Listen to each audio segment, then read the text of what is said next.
One night she walked in while I was sitting in the only chair we had. "Iron Man's coming to Wisconsin next year," she said. "I want to race. First one. Gotta train harder than ever." "I'll be ready," she said. I just stared. She already trained like a machine. I couldn't see why she'd wreck our lives over a damn race. Sure, I worked hard too, just not crazy like her. I didn't love it. Training for Iron Man would mean double the hours. But I said yeah. Figured, fine, let her chase it. That's when everything started to slide. Training costs shot up, bills stacked higher. 4 months in, she dropped it on me. "I need a coach," she said. "There's a guy at the gym. Did Iron Man. He'll train me," she said. Of course, he wasn't free. He was stupid expensive. First thing he did, talked her into quitting her job. Didn't even ask me. Just came home one night and said she quit. Our money tanked hard. She already had a damn good bike. But her coach? Not good enough, he said. So we bought another, then another just for races, then a backup bike too.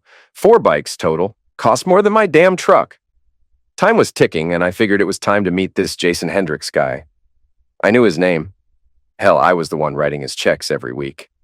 I found them at the gym. He was standing over her while she lifted way too close, hands all over her. She smiled up at him like I wasn't even real. I watched for a minute, just stewing. Then they moved to another thing, some rope pull machine. She stood back to the wall, grabbed the ropes. He stood real close, almost breathing on her. She pulled the ropes twice before I couldn't take it anymore and walked over. Laura was up against the wall, hands on the ropes, Hendricks right up in her space. I watched a second, long enough, then stormed over. She tugged the rope again, like nothing was wrong. I stopped a foot away. "What the hell is this?" I barked. Loud, sharp, both of them flinched. She turned, face fake shocked. "Jacob, what are you doing here?" she stammered. I tilted my head, smirking cold. "Figured it's about time I meet the a-hole feeling up my wife." Hendricks threw out a hand for a shake. I didn't even look at it. "You got some balls, man," I said, stepping closer. "Putting your hands all over a married woman." "It's part of her training," he said, puffing his chest like some gym bro. I chuckled, dark and mean. "Training her melons, huh?" "That's what it takes," Hendricks shot back, smug as hell. I let the silence stretch, letting him hang there. "Not anymore, you're done. Get the F away from her. Laura, get your crap, we're leaving." I spun on my heel and walked off. Jacob, get back here," she shrieked, voice cracking, didn't even slow down, drove straight home, sat in the dark, waiting. Door flew open like a bomb went off. "You crazy son of a witch," she screamed, stomping in. "You can't fire him. You're out of your mind." I leaned back in the chair, calm as ice. "Oh, but I can." And I did. "The freak show's over." "You don't get it," she barked, fists clenched. "He's the best. I need him." I barked a short laugh. "Yeah, you need him all right. All over you. Jesus, Laura, you look like you were going to screw him right there in the gym." She flushed, furious. "You're disgusting. How dare you even say that?" I stood up slow, towering over her. "I saw it. You smiled at him like he was your goddamn prom date. You loved every second of it." She jabbed a finger in my chest. "You don't trust me. That's your problem." "No, my problem is watching my wife pant over some meathead like a goddamn groupie," I snapped. "And you know what? I'm not footing the bill for you to play with your little boy toys. You want him? Pay him your damn self. Your tuition, too. I'm done." She crossed her arms, chin up like some queen. "I'll get a job. He stays." I laughed, sharp and mean. "You really think you're going to win this?" She smirked. "I already have." I stepped in close, nose to nose. "How important is he to you?" I growled. She didn't blink. "More than you right now." I froze for half a second, then smiled. "Good to know." She stared, breathing hard. "And me?" I asked, real soft now, venom dripping. "Am I just the dumbass who pays your bills while you get your kicks with gym boys?" "You're my husband," she hissed. "But you don't own me." I shook my head, laughing low. "No, Laura, I don't own you, but I sure as hell ain't gonna bankroll you while you treat me like a damn clown." She glared daggers. "I want to win Wisconsin. I'll do whatever it takes." "Whatever it takes, huh?" I repeated, voice dropping cold. She sneered. "That's right." I stared her down for a long, ugly minute. Then I leaned close, whispering, "Hope it's worth it, babe. 'Cause after this Iron Man bullshit's over, you're gonna be crossing that finish line all alone." She stared at me for a second, then scoffed, uncrossed her arms like she was about to say something. But she didn't. She just turned her back on me and walked upstairs like I wasn't even there. That was all the answer I needed. I sat there, blinking like a dumbass for a minute. Then it hit me. She was gone already, maybe not in body, but in the way that mattered. Fine. I went to the computer, logged into our accounts, and started locking down. Heard enough horror stories to know how it goes if you don't move first. She wasn't getting a freaking penny of mine to hand over to that prick Hendricks. If she wanted to pay him to screw her over, she could do it with her money, unmarried. We had that old fifth-wheel camper still parked out back. Used to be our thing. Weekend getaways, mountain trails, her biking like a maniac while I grilled burgers and drank beer. Funny how fast all that crap turns to dust. I went upstairs. She was in the bathroom, door closed, running water loud. I caught a bit of her voice through the door. See you tomorrow. Tomorrow. I didn't need to hear the rest. Grabbed my clothes, stuffed them into a duffel, 3 trips to the camper, 2 if I packed smart. By the second trip, I heard the bath water running. Good. She'd be in there for an hour. Easy. She always liked soaking after training days. Funny word for what she was doing now. I grabbed the computer, personal papers, a few books, crashed in the camper overnight, parked behind the office. Next morning, I let my boss know. Asked me what my plan was. Taking it one step at a time, I said, which meant no plan at all. That evening, I swung by the house. Laura was there, sitting at the kitchen table, eating coleslaw like nothing was broken. I ignored her, went straight to the office room, started grabbing more of my crap. She followed me in, hovering. Where'd you go last night? She asked, trying for casual, but her voice was tight. Factory, I said, not even looking up. What'd you do, invite Hendricks over to check out your pecs? Her eyes narrowed. That's not funny. No, I snorted. Neither's watching your wife get felt up at the gym. That's not what happened, she snapped. I threw a folder into the box a little too hard. Sure looked like it to me. She folded her arms again, that same smug, cold stance. What are you doing? What's it look like? I said, packing another book. Leaving. Her face tightened. Why?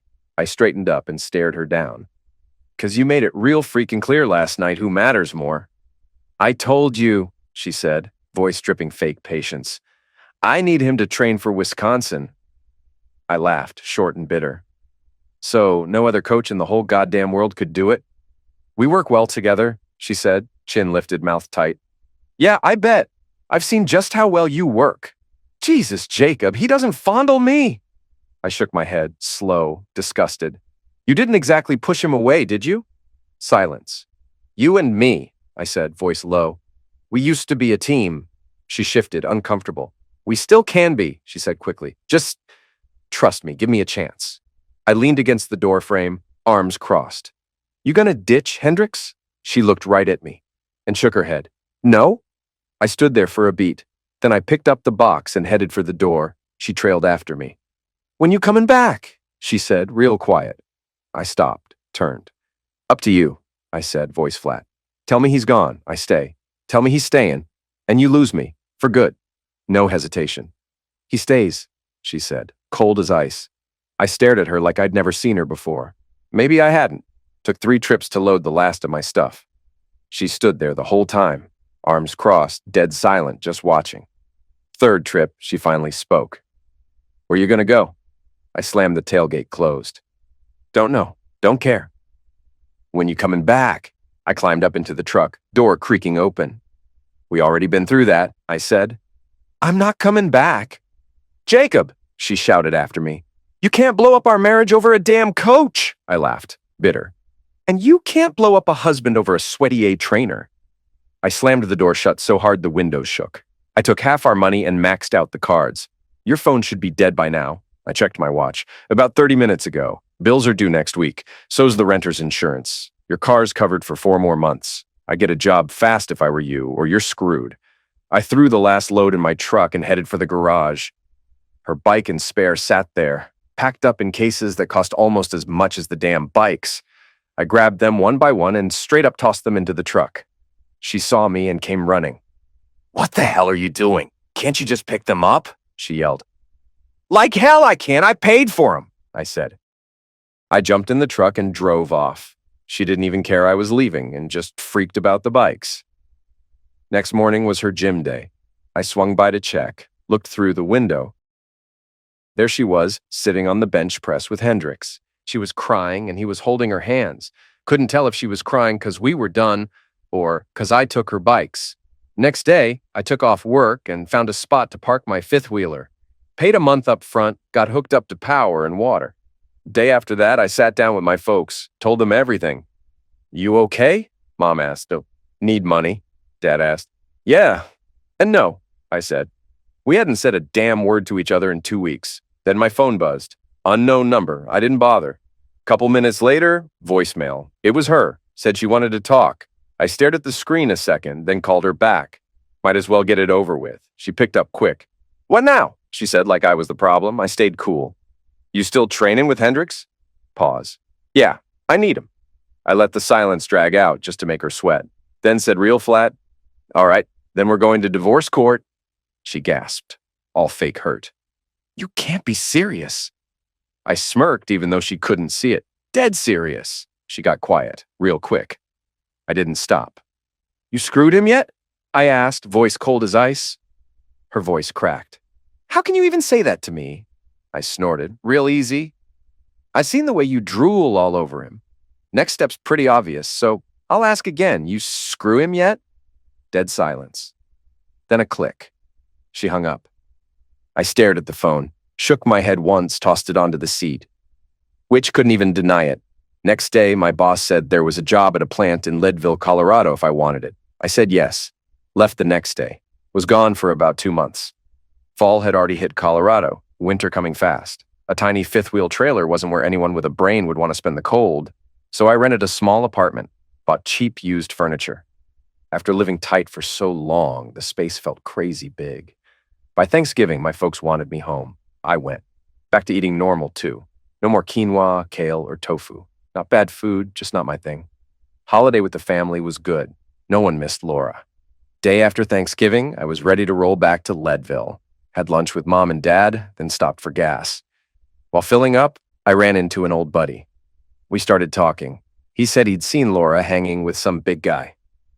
There was a diner by the station, so we grabbed coffee. Over sips, he told me it was Hendricks. They'd been seen at the mall, holding hands, kissing out on the street. Like they didn't even care.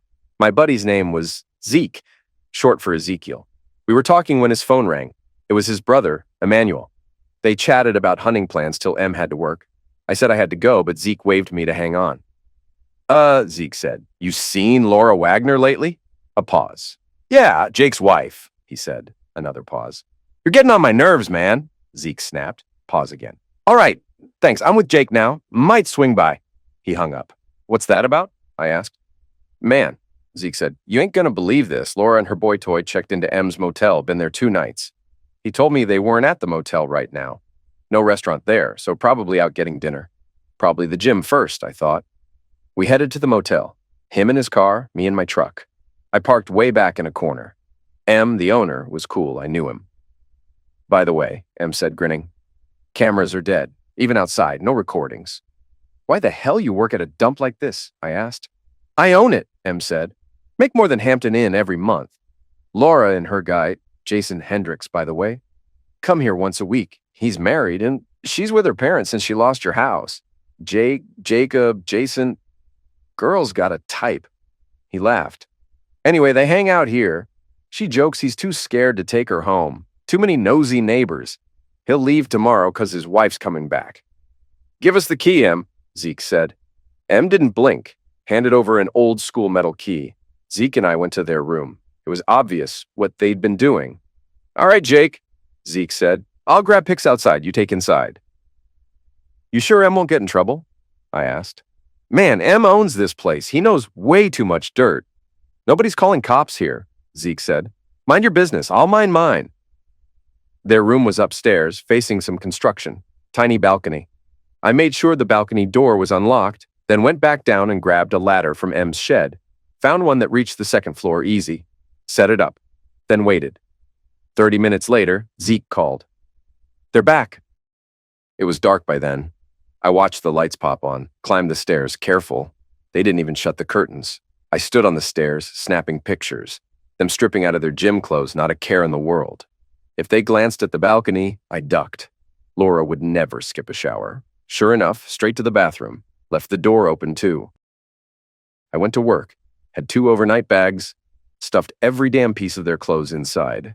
Shirts, pants, bras, underwear, all of it.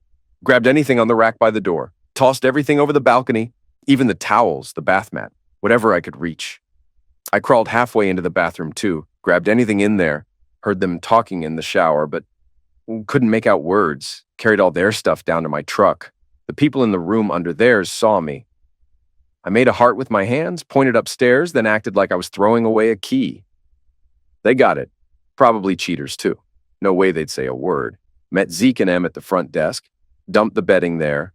They cracked up laughing. Em had already printed out the pics Zeke snapped. He started on mine. But the phone rang. Em picked up.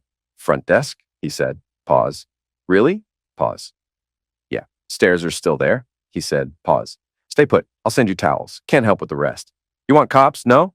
All right, just towels. Pause. Hope you enjoyed your stay. He hung up, grinning. We all burst out laughing.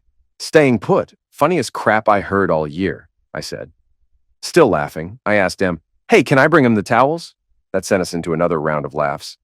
If that's what you want, Em said. He ducked out for a minute, came back carrying a stack of crap. I grabbed it off him without a word, marched upstairs. Door was half open. I banged it once with my foot. Room service, I barked. Hendricks' voice floated out, nervous. I'll get it. I kicked the door wider, pushed straight through, rammed into him shoulder first. Didn't even feel bad about it. Inside, there she was. Laura, half undressed, tangled in sheets, eyes wide like a damn deer. She shrieked, grabbed a blanket, scrambled to cover her A. Hendricks just stood there in his boxers, frozen, looking like a kid caught jerking off. I smiled, slow and nasty. Well, I said, loud enough to rattle the windows. Ain't this cozy? Laura's mouth opened, but no words came out. Just this stupid, shocked face, like she couldn't believe I was standing there. I looked her dead in the eye. You clearly skipped evaluating his chest, sweetheart. This clown's built like a wet noodle. Hendricks shifted, red as a tomato, but didn't say a word. Laura finally found her voice, shrill and desperate. Jacob, wait, it's not what it looks like. I laughed in her face, hard, cruel. Jesus, Laura, save it for someone dumber. She clutched the blanket tighter, voice breaking. We were just talking. I cut her off, stepping closer. You were talking? That why you're sitting there damn near bum naked? Or was that part of his training plan too? Hendricks tried to mumble something. I turned on him fast. Shut the F up. You don't even exist right now. He backed off like a scared little witch. I stared back at Laura, dead cold. Here's the deal, I said, voice like gravel. I'm staying in town just long enough to file papers. After that, you can ride this clown straight to Wisconsin or straight to hell. I don't give a damn anymore. She lunged forward a little, dragging the blanket like a damn fool. Jacob, please, don't do this. It was a mistake. Just listen. I shook my head slow, smiling even wider. You made your choice. Now live with it. I turned, grabbed the door handle. She screamed after me, desperate now. Jacob, you're throwing everything away. I looked over my shoulder once. Nah, sweetheart. You did that the second you dropped your underwear for your freaking coach. Then I walked out. She'd been trying to call me and left a bunch of messages. I had both her phone and his, so she had to use the motel phone. Her whole thing was, you dumped me. I need him for help.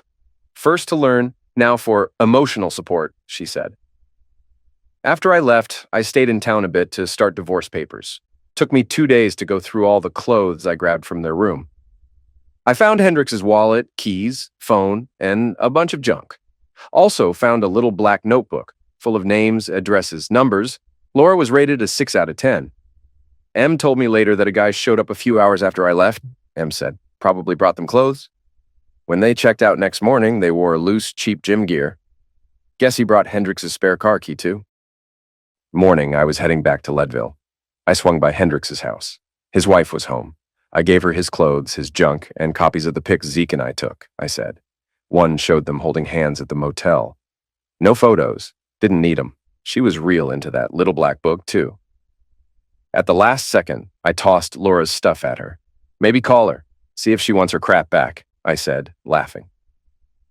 Couple hours later, I was driving when my phone rang. Hey, Jacob, Laura said. I'm sorry, you broke up with me. Let's talk. Oh, and bring my bikes, okay? She said. She really missed her damn bikes. Too bad. I had already sold them in Leadville. Screw you, I said. and hung up. Later, my boss, who also ran the plant, threw a Christmas party. Whole crew was invited. I volunteered to bartend. The party was at his house, bar set up nicer than most bars in town. Around 8, place was buzzing. I was heading to the bathroom when someone dropped a plate of food at the bar. "You need to eat," she said. She'd swung by a few times already that night. We chatted while I ate. "Thanks," I said. She pulled up a stool next to me. Most people were scattered around. By the fire, dancing, drinking, she and I were just hanging. "My name's Diana. Diana Webster," she said. "Been watching you. You don't seem to miss the party," she said. I wiped my hands, shook hers. "Jacob Wagner," I said. "Honestly, bartenders hear better stories than anyone," I said, laughing. She laughed too. "You work at the plant?" Diana asked. "Yeah," I said. "You?" "Nope," she said. "I'm an accountant. Neighbor too. They invite me to all the parties," she said. "There are a lot?" I asked. 3 or 4 a year," she said. "Some get crazy." "And this one?" I asked. "Quiet," she said. "Christmas parties are tame. 4th of July, totally wild." "I haven't worked here long, but the boss seems solid," I said. "He is?" Diana said. "Jonathan and Amber? Good people." I still had food left when someone came asking for drinks. Diana jumped behind the bar and helped. "Thanks," I said. "You know your way around a bar," I said. She laughed. "Uncorked a few bottles in my time," she said. Our hosts were Jonathan and Amber Whitmore. I liked working with Jonathan. He knew his stuff. Plant, mine, quarry, transport. Lucky for me, he took me under his wing. I became his assistant. After I finished eating, another guy stepped in behind the bar. "Take a break, dance with the lady," he said, pointing at Diana. I handed him my towel, bowed to her. She curtsied back. We both laughed and headed to the dance floor. Once we started, we stayed close, real close. Danced through 3 songs. After the 3rd, we stopped and just looked at each other. "In full honesty, I'm married," I said. She took a small step back. "Is she here tonight?" Diana asked. "No," I said. "Long story, I can tell it fast." "Good, I'd like to hear it," Diana said. We grabbed our drinks and headed upstairs. She flopped onto the couch, patted the spot next to her. "Okay, tell me about this marriage," Diana said. I told Diana the whole story. When I got to the part about stealing their clothes, she nearly fell off the couch laughing, she said. When she finally caught her breath, she asked, "So when's the divorce?" "I filed right after Thanksgiving. It'll take a few months," I said, and took a sip of my drink. "What's your story?" I asked. "Same as yours," Diana said. "Except my husband didn't need a coach. He already knew how to cheat, practiced plenty at the local bars with the waitresses," she said. "Small town. Someone snitched. That was over a year ago." "How's divorce life treating you?" I asked. "Still new," she said. "Only been divorced 5 months. Problem is, guys think being divorced means I'm easy." I laughed. I had a feeling she wasn't one to mess with. We talked until Amber Whitmore called out it was time to head home, she said. I walked Diana next door. We shook hands and said goodnight.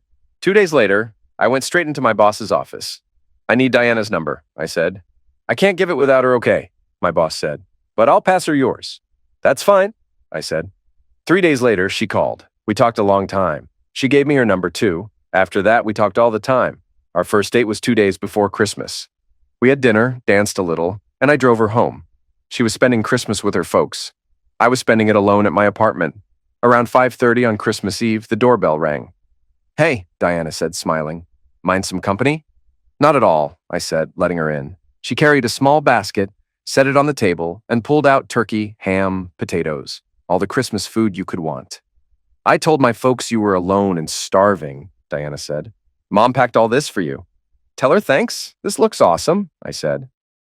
She made plates for both of us, and we ate, talking the whole time. After dinner, we cleaned up together. Then we sat on the couch with eggnog and kept talking. I learned her ex worked at the best hardware store in town. "What's his name?" I asked. When she told me, I smiled. I knew the guy, dealt with him plenty, always liked him. "We were married 3 years," Diana said. "He's a nice guy. We're still friends, but he's a cheater, and I can't stand cheaters." "I gotta ask," I said, "and tell me if it's none of my business. How does an accountant end up living next door to the Whitmores?" She chuckled. "Thanks to my grandparents," Diana said. They owned all the land around here. My house was the first one built. They used it as a model. When everything sold, they gave it to me. Nice grandparents, I said. Where they live now? Small ranch in the Texas highlands, Diana said. I just saw them today at my parents' place. It was past midnight when she decided to leave. I walked her to her car. About 4 inches of fresh snow had fallen. I looked worried. It's no big deal, Diana said, brushing off her windshield. Plows don't even bother till it's 6 inches deep. I'll be fine. She put her hand on my shoulder, pulled me in, and kissed me. Merry Christmas, Diana said. I'll call when I get home, if you want me to. I want you to, I said, and kissed her back. That was basically our second date. And our first kiss. Our third date was New Year's Eve at her parents' house. Huge party. I met her folks, her brother, her sister, and their spouses. House was packed. I grabbed a drink and socialized. Her grandparents were back in Texas, but about 50 people showed up, including my boss and his wife. Well, Jacob, Jonathan said, grinning. You must be doing something right. Not everyone gets invited here. I think so too, Mr. Whitmore, I said. It's Jonathan when we're not at the plant, he said. And Amber for me, his wife added with a smile. The party flew by. Diana was busy helping out her parents. Every time I tried to help, they pushed me back toward the crowd, telling me to enjoy myself. I did, thanks to the Whitmores. They introduced me to half the town's big shots. One girl, though, Rosita Cameron, latched onto me like glue, made sure I always had a drink or plate of food. I'm Rosie, she said, flashing a smile. After an hour, I was desperate to get away. I tried mingling, but Rosie stuck like Velcro, managed to slip away by pretending I needed the bathroom. But sure enough, when I came out, she was waiting and grabbed my hand tight. I finally had enough. I gotta go, I told Rosie, and pulled away. I looked for Diana, but couldn't find her, so I went to her mom instead. Thanks for everything. Good night, I said. I grabbed my coat and left. Next morning, I was frying sausages, drinking my second coffee when the phone rang. I checked the screen and picked up. Happy New Year? How was the party? Diana asked. It was fine till your mom said you left. After that, it sucked. Why'd you leave? Why didn't you tell me? I asked. The main reason? A girl named Rosita, Diana said. She wouldn't let go of me. And every time I saw you, you were busy serving drinks, playing host. I tried to find you, but Rosie had a death grip on my arm, so I bailed. I could hear her softening a little. Rosie's a good friend, Diana said. I told her to keep other women off you. Yeah, well, mission accomplished, I said. Nobody could get near me, but I didn't want her chasing you off. Anyway, Happy New Year, I said. Happy New Year to you too, Diana said. Would be better if you were here. I'm making breakfast if you want to swing by, I said. I wish I could, Diana said, but I promised I'd watch the Rose Parade with my folks. We talked a bit longer and made plans for dinner 3 days later. Day before the date, I called her up to check. Sorry, Jacob, something came up, Diana said. She didn't offer another time. That night, heading home, I remembered I needed epoxy for a busted lamp, swung by the hardware store. Inside, I spotted David Webster, Diana's ex, chatting with another guy. Yeah, she's warming up, David said. Couple more dates, we'll be back together. I screwed up bad before, she didn't deserve it, but I've learned. After dinner tomorrow, I'll feel better. We'll see. Good luck, man, the other guy said. Tell me how it goes. Yeah, for sure, David said. He spotted me. Hey, Jacob, what's up? David said. Need some epoxy, just a small one. I don't need a gallon, I said. He laughed. Man, we never sell those big ones anyway, David said. We headed to the register. He counted the cash while I handed him a 20. I couldn't help myself. Heard you talking about dinner, I said, trying to patch things up. Hell no, David said, trying to get my ex-wife back. I screwed up, now I'm fixing it. Tomorrow's my birthday. Talked her into having dinner. She always gave me a special birthday gift, if you know what I mean, he said, laughing. I didn't laugh. How's she feel about you two getting back together? I asked. Not sure, David said. We're friendly. We go out sometimes. Have nice nights, if you know what I mean. Second time he said that. The meaning was loud and clear. Yeah, I said. I think I know. I grabbed my change, my epoxy, and left. 2 nights later, after dinner with her ex-husband's birthday boy, she called me. Hey, she said, how you doing? Better than you probably think, I said. You? Good. Real good, actually, she replied. Let me guess, I said. Dinner with your boy David went smooth, huh? Yeah, she said after a second. I laughed low. Yeah, thought so. Wait, she said, how the hell do you know about that? Who told you it was with him? Don't matter, I said. Point is, you're back to screwing around with your ex, and the man's feeling lucky. Told a buddy he just needs a couple more nice nights with you and you'll be all his again. You're twisting crap, Jacob, she snapped. It's not like that. Yeah, I said. Then tell me, babe, what's a nice night mean to you? Dinner, drinks, little dance? Or you just skipping straight to the birthday special? I paused. Word is you always knew how to wrap up a birthday real nice. Bet he missed that. You don't know what the hell you're talking about, she said. No? I said. Just talking, huh? Pillow talk's always sweet when your legs are wide open. There was a long silence. Goodbye, Jacob, she said finally. I stared at the dead phone in my hand and said quietly, to no one, Goodbye, Diane. Next 2 weeks at work were crazy. Machines were breaking, we were short on workers, and way behind, I was busier than a cat burying crap. Time flew by. Last day of the month, Jonathan and I grabbed lunch. We sat down, ordered, sipping coffee. So, Jonathan said, what's up with you and Diana? She talks to Amber a lot. We thought things were good. Then Amber said you accused Diana of sleeping with David. He paused. You don't gotta tell me your business, he added. I took a sip. Well, I said, thing is, and brought him up to speed. So, you didn't flat out accuse her, Jonathan said. You just hinted? Yeah, I said. Just like Webster hinted to me. Problem is, she didn't deny it. That sucks, Jonathan said. He broke her once. He'll do it again. She's a big girl, though. She'll get over it. I hope so, I said. We talked business after that. He wanted me to go to Atlanta to try to snag 2 more trucks for the quarry. My first trip to HQ, I was hyped. Denver's the mile-high city, but Leadville's damn near 2 miles up. I was glad to ditch that freezing hole for a few days. Headed for Denver Airport, flying to Atlanta. Hadn't talked to Diana for a month. Even switched hardware stores. I hated flying. This would be flight number 4 for me. Heard afternoons out of Denver were rough. No lie. 10 minutes of pure hell after takeoff. Then it smoothed out and we cruised into Atlanta. We got 2 more trucks, not because they liked me. The numbers spoke for themselves. Probably just wanted to watch me squirm. Jonathan told me to swing by my folks' place on the way home, so I did. Man, it was good to feel some real heat again. 68 and sunny. In Leadville, it was still damn near frozen. My parents hugged me tight when I landed, took me home. We gossiped all night. Left Laura out of it, like always. Only call I got about the divorce was from my lawyer. Laura still whining about her 2 bikes, the ones I'd already sold. I told myself I'd call the lawyer tomorrow. After dinner, I called Zeke. We met at our old bar and grabbed drinks. Turned out Laura and Hendrix were shacked up in a beat-up trailer. No money but what Hendrix made training people. She wasn't working, unless you call begging for sponsors work. They even hit local TV, asking for cash so she could race Ironman in April. But Zeke, M, and a few other folks made damn sure everyone knew the real story. That Laura was still married, living with her trainer, and had cheated. Hendrix's wife even went on TV herself telling her side. Never dropped names, but everyone knew. Funny thing, all that drama helped M's Motel get more customers. As for Laura, she landed one sponsor. The gym she trained at. Donations were pitiful. Rumors even floated around that she got knocked up and had in termination so it wouldn't mess up her training. But no one knew for sure. Next day, I called my lawyer. Looks like your hearing's in April, he said. You gonna come? Probably not, I said. That's fine, he said. I got it. Next morning, I flew back to Denver. Morning flights are way better, and it was smooth as glass this time. Picked up my truck and headed home. Clear sky. Cold as hell.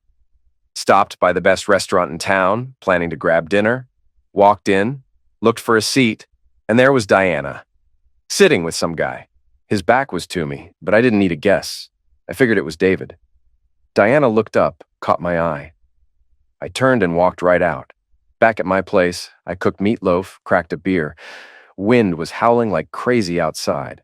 Mountain winds ripping through at 70 miles per hour easy. I crawled into bed thinking how damn nice it would be to have someone to hold. Next morning, apartment was warm, windows iced over. No way I wanted to go out to the quarry today. Later that afternoon in Jonathan's office, I told him about the trip. Congrats on the trucks, he said. Honestly, didn't think we'd get them. You must have impressed someone. Thanks, I said. Back at my desk, I started digging through the pile of work waiting for me. That night, same damn day, I went back to the diner. Diana or no Diana, I needed real food. And their coffee, best thing in town, hands down. I ordered my dinner, wrapped my hands around the coffee mug, feeling the warmth. Mine somewhere else. Mind if I sit? She said. I didn't even look up. Ain't there 100 other empty booths? None, she said, real smug. Good, I said, still not looking at her. If this one's so damn special, knock yourself out. While she took off her coat, I grabbed my coffee and jacket and moved to the far side of the diner, sat down, looked up. She was already heading out. Guess that booth wasn't so special after all. After that, food and coffee tasted like cardboard. Sit down, Jacob, Jonathan said. I sat. I'm stuck, Jonathan said. Got the president, 2 VPs, and their wives coming next week. They want to swing by before heading to Vail for skiing. I'm throwing a party. As my assistant, you gotta be there. As Amber's friend, Diana's gotta be invited too, he said, pausing. He gave me a look. Would be best if you brought a date. Diana too, Jonathan said. Another pause. See where I'm going with this? He asked. Yeah, I said. How about this? Invite Diana and her ex. They're getting close again, right? I'll be busy fixing a broken cat 789 at the quarry. Problem solved. Jonathan just shook his head, smiling. You usually catch on fast, he said, but this time you're dumber than a truckload of rocks. Party's at my house. Next Friday. Suit and tie. Bring a date. Now get back to work. Suit and tie? No problem. Finding a date? Big problem. 10 days wasn't much time. I barely knew anyone here, and even if I didn't know who was single. Jonathan wasn't the only one stuck. Days flew by. Still no date. Saturday afternoon, I was in my place. Pulled chili out of the fridge. Needed to heat it up. Chili's my thing. Love making it, trying new recipes. Last batch was top-notch. Grabbed the beer bag, but the fridge was dead. Light off. Motor. Silent. Opened and shut the door a few times. Nothing. Checked the panel. Fridge breaker was tripped. Reset it. Tripped again. Beer and chili went back inside. Sighed, threw on a coat, and headed to the hardware store. The good one was closed. Weird for a Saturday. That meant I had to face the one where David Webster worked. Took a deep breath and walked in. Knew what I needed. Grabbed it fast. Headed for the register. And, of course, there was Webster yapping with someone. Looked closer. It was Diana's dad. Recognized him by that thick mustache. He sang in some barbershop group. All 4 had the same stash. I stood there, listening. Good for you, Webster said. You don't deserve a second shot, Diana's dad said. You screwed up once. We all think you'd do it again, especially Diana. But who's this guy she's seeing? No one knows him, Webster said. None of your business, Diana's dad said. Leave her alone. They finished the sale. Diana's dad grabbed his stuff and left without looking back. Webster turned, spotted me, smiled. Been a while. How's life? Webster asked. Not bad, I said. Seems like every time I come here, you're talking about your love life. You ever talk about anything else? I asked. He laughed. Small town, Webster said. Not much else to talk about. So, how's it going? I asked. Still chasing your ex? Not great, Webster said. Seems like she's seeing someone new. No one knows who he is. I remembered that night at the diner. Diana with some guy. Maybe he's not from around here, I said. Must be, Webster said. I finished up, headed home, fixed the fridge switch. Sweet sound hearing it hum again. Heated my chili, cracked 2 beers, and stared out the window at the falling snow. Wondered who Diana's new man was. Not that we had anything serious, just a few dates. But still, I liked her. Sunday rolled around, and like always, I was doing laundry. My building only had 4 apartments and 0 washers, so every week I lugged my clothes over to the laundromat on Main. I'd sit there, watch them spin, fold everything up, and head home. Place was usually a ghost town when I got there. No clue how they even stayed in business. Only good thing about Sundays? Parking was a dream. Streets stayed dead quiet till noon, when the church crowd poured out and hit the fancy restaurant next door to the laundromat. It wasn't noon yet, so my beat-up truck was the only ugly thing sticking out on the block like a sore thumb. I was scrolling through the news on my phone when the door creaked open. I glanced up. It was her. I dropped my eyes back down, pretending to read. Heard her steps getting closer. Next thing, she flopped into the cracked plastic chair right next to me. We locked eyes for a few seconds. I wanted to bounce, honestly, but leaving my laundry wasn't an option. Or at least that's the lie I told myself. She broke the silence first. "I think we can help each other out," she said. I raised an eyebrow. "Help with what?" "Jonathan and Amber are throwing a party Friday night. We're both invited, and they kind of want everybody to bring dates. How about we call a truce for a few days and just go together?" I stared at her, thinking it over. "What about David?" I asked. She shrugged. "What about him?" "I thought you two were working things out. Won't he lose his mind seeing you with me?" She rolled her eyes. "Look, David's not exactly the kind of guy you bring to something like this, if you catch my drift." Something about the way she said it made me feel bad for the guy. "Wait, hold up. Wasn't he your husband for, 3 years? You dragged him to all these big deal parties before. Now suddenly he's not good enough?" "That's cold, Diana. Real cold. I get that he messed up, but maybe this party's his shot to prove he's changed." "So what? You think I should go with David?" she snapped. I shrugged. "I don't know. I just know that ain't gonna be with me." She shot me a hard look, got up, and started for the door. I sat there stewing, feeling like a straight-up idiot. She tried to extend an olive branch, and I basically smacked it away. I jumped up. "Diana, wait!" She had her hand on the doorknob, but froze, turned halfway toward me. "Well, spit it out, Jacob, and it better be good." I walked up to her, hard hammering. "All right, look, I don't know the full story with you and David. If I'm out of line, just tell me to shut the hell up. But here's the thing." I took a second to breathe. "My ex, Laura, cheated on me. David cheated on you. I'm never getting back with Laura. She's probably living happily ever after with her yoga instructor by now. But David, he's still fighting for you. I kind of get why. Because after a few dates with you, I started falling for you, too. Then we had that date lined up and you bailed. I took it like a champ. Then I find out you've been cozying up to David again." I paused, feeling heat creep up my neck. "I talked to him. He said he was trying to win you back. Mentioned you two had some, memorable nights together, especially his birthday. Then yesterday I heard him and your dad arguing about some new guy you're supposedly seeing. Your dad told him to back off, but David's still sniffing around." I shook my head. "So now here I am, standing between your ex, some mystery guy, and another dude I saw you with at the restaurant. And you want to team up for a party? I was hoping we could be something real, Diana. But I don't do messy love triangles. I don't play games where nobody even knows the damn rules." By now we had wandered back over and sat down again. She reached out and grabbed my hands. "You really meant it? About liking me more and more?" she asked, soft. "Yeah," I said, not even hesitating.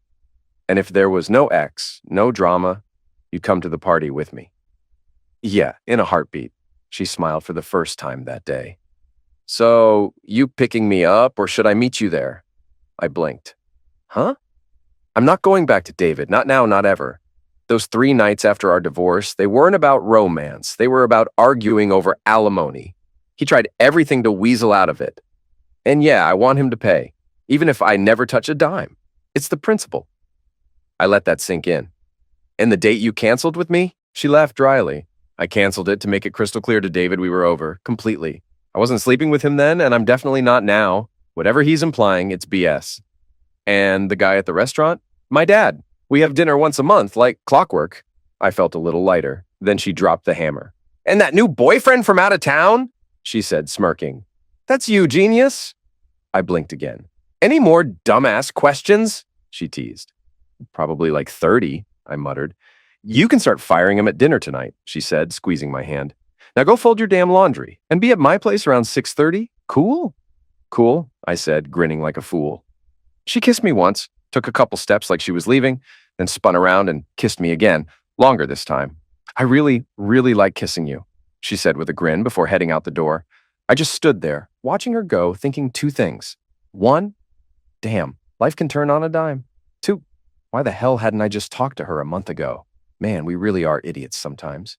That night, dinner was one for the books. Food was insane, like Michelin star good. And the night overall, damn near perfect. Would have been truly perfect if it ended with us tangled up in bed, but yeah, that didn't happen. Thursday, Jonathan pulled me aside at work. "You got a date for the party yet?" he asked. I grinned. "Yeah, I'm all set." He nodded. "Good, 'cause rumor has it Diana's bringing someone too. Just, you two behave, all right?" "We'll be fine," I said, still smiling. Fast forward to Friday night. I parked in her driveway. Street was packed. 2 limos in front of Jonathan and Amber's place. A bunch of other cars lining the curb. Big night. I rang Diana's doorbell. When she opened up, she was straight up stunning. Little black dress. You know, the one every woman somehow owns and somehow looks drop dead in? Yeah, that one. "Wow," was all I could choke out. She laughed softly and grabbed her shawl. We headed next door. Jonathan opened the door, and the second he saw us, his eyes bugged out. "You two add together?" Right then, Diana leaned in and kissed me. Slow, sure, like she meant it. Jonathan just chuckled. "I'll take that as a yes." Inside, the place was buzzing. Jonathan introduced me around as his assistant to a few heavy hitters and their wives. One of the big bosses even joked about me managing to snag 2 new trucks out of them. "Yeah, sir," I said. "But hey, did you check the numbers since?" He laughed and said he had. It was a smooth night, good vibes all around. Midnight rolled around. The fancy guests piled into their limos and peeled off. Only the 4 of us were left. Me, Diana, Jonathan, and Amber. Around 2 in the morning, Amber finally confessed to Jonathan she knew about me and Diana the whole time. She just wanted to see him sweat. We cracked up over it, no hard feelings. I walked Diana home after that. We kissed on her porch, sweet, slow, but she didn't ask me in. Didn't really expect her to. Couple days later, my lawyer called. "Your divorce hearing's set for April 7th, he said. "You gonna show up this time?" Last time, I had been wishy-washy. This time, yeah, I told him. I'll be there. Things with Diana were getting better and better, but we still hadn't crossed that line, if you know what I mean. I wasn't pushing and she wasn't rushing either.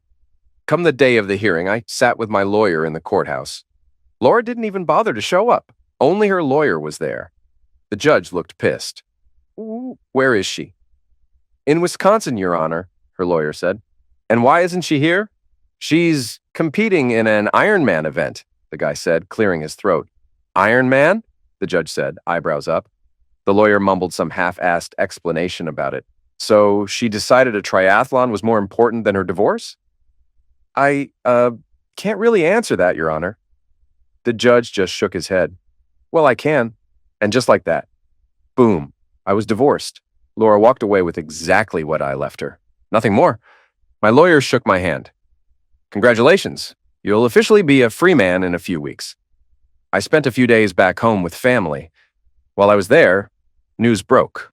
Local woman Laura Wagner disqualified at the Wisconsin Ironman right after the swim. She dropped her towel in the transition zone. Her coach, Jason Hendricks, picked it up and handed it back. Big no-no. Immediate disqualification for outside assistance. Laura? She lost her mind. Screamed at Hendricks. Swung at him. Cops had to cuff her right there. Turns out her bike was all screwed up too. Faulty gears. She blamed Hendricks for that mess too. Guy got banned for life from coaching or competing in any Ironman-sanctioned events. When I heard all this, I laughed my A off. After 2 years of brutal training, a busted marriage, a messy affair, and God knows what else, she finished 1,297th out of 1,300 and still managed to get herself arrested. She didn't need a better bike. She needed a better life plan. A couple days later, I flew back to Denver. Driving home through a nasty blizzard in Leadville, I stayed in touch with Diana, keeping her in the loop about everything. Laura, the divorce, the chaos. I finally pulled up in front of my house, grabbed my bag, and trudged up to the door. Right as I was fumbling for my keys, someone jumped me. It was Diana, full-on tackle hug. She dragged me inside, laughing like a maniac. "Hold up, woman, let me breathe," I gasped. "Nope," she said, grinning. "You're divorced now, right?" "Yeah," I said, still catching my breath. It kind of snuck up on me. Somewhere around 500 BC, a Chinese general named Sun Tzu wrote The Art of War, breaking down everything about battles and strategy. After just 1 week with Diana, I felt like I needed to write my own version, The Art of Love, and dedicate every damn page to her. Because loving her and being loved back hit different.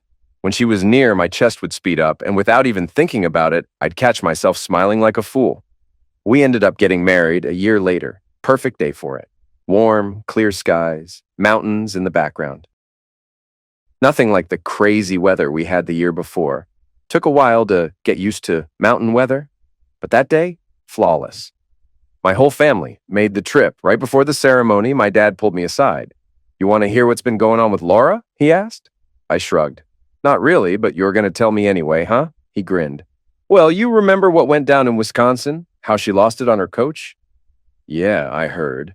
She ended up doing 6 months in county jail for that little stunt. When she finally got out, she came crawling back here. And let's just say nobody rolled out the welcome mat, not even Hendrix. He's still working at that gym, but now he's just some regular trainer. No more Ironman coach title to brag about." He laughed under his breath. "Laura ended up going back to computers. Guess that was the only thing she didn't screw up. She quit working out, though, except maybe when the 4th of July hot dog contest rolled around." Dad shook his head and leaned in. "Swear to God, son, she must have packed on 50 pounds. I chuckled. The world was spinning just fine, and I was about to marry the love of my life.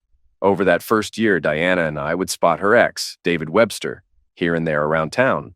But we never talked. No need to. Almost a year into the marriage, I needed to swing by the new big box home improvement store that had run the little mom and pop shops into the ground.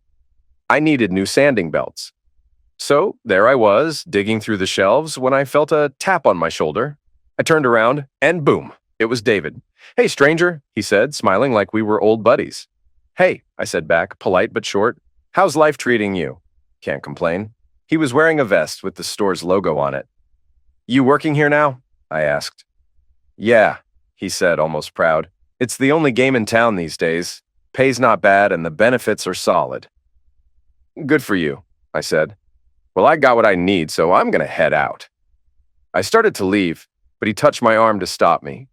"Hey, real quick, I just want to say thanks," he said. "Thanks for what?" "For doing me a favor," he said, smirking a little. "I don't got to pay child support anymore." I gave a little shrug, said, "Glad I could help," and kept moving. As I walked off, I couldn't help but grin and think, "Yeah, buddy, you're off the hook for checks. But me, I get birthday presents